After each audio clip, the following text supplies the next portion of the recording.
കാത്തിരിക്കുന്ന ചിത്രങ്ങളുടെ ഏറ്റവും പ്രധാനപ്പെട്ട അപ്ഡേഷനാണ് ഇന്നൊരു വീഡിയോ ഭാഗത്തെ ആദ്യമായി അറിയിക്കാൻ പോകുന്നത്. ഗിരീഷ് ഏടിയുടെ സംവിധാനത്തിൽ നെസ്ലിൻ നായകനെത്തിയ ചിത്രമായിരുന്നു ആയാം കാതലൻ. ചിത്രത്തിൻ്റെ OTT അവകാശങ്ങളൊക്കെ ഇപ്പോൾ മനോരമാക്സ് എന്ന OTT പ്ലാറ്റ്ഫോം സ്വന്തമാക്കിയെന്ന് കൺഫേം ആക്കിയിട്ടുണ്ട്. ചിത്രം ഈ വരുന്ന ജനുവരി 17 OTT റിലീസ് ചെയ്യുമെന്ന് കൺഫേം ആക്കിയിട്ടുണ്ട്. ചിത്രത്തിൻ്റെ OTT റിലീസിനായി നമുക്ക് കാത്തിരിക്കാം. ഉണ്ണി മുകുന്ദൻ നായകനായി എത്തി ജഗദീഷ്, സിദ്ദീഖ് എന്നൊക്കെ പ്രധാന കഥാപാത്രങ്ങളായ എത്തിയ ചിത്രമായിരുന്നു മാർക്കോ.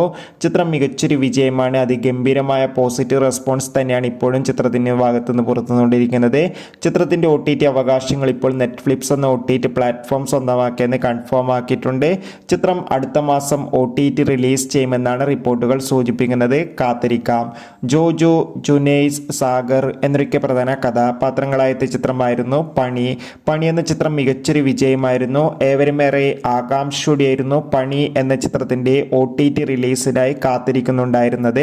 ഫൈനലി പണി എന്ന ചിത്രത്തിൻ്റെ OTT അവകാശങ്ങളൊക്കെ സോണി ലീവ് എന്ന OTT പ്ലാറ്റ്ഫോം സ്വന്തമാക്കിയെന്ന് ഒഫീഷ്യലായി കൺഫേം ആക്കിയിട്ടുണ്ട്. അങ്ങനെ കാത്തിരിപ്പിനുള്ളിൽ പണി എന്ന ചിത്രം ഈ വരുന്ന ജനുവരി മാസം 16 സോണി ലീവ് എന്ന OTT പ്ലാറ്റ്ഫോമിലൂടെ OTT റിലീസ് ചെയ്യുമെന്ന് ഒഫീഷ്യലായി കൺഫേം ആക്കിയിട്ടുണ്ട്.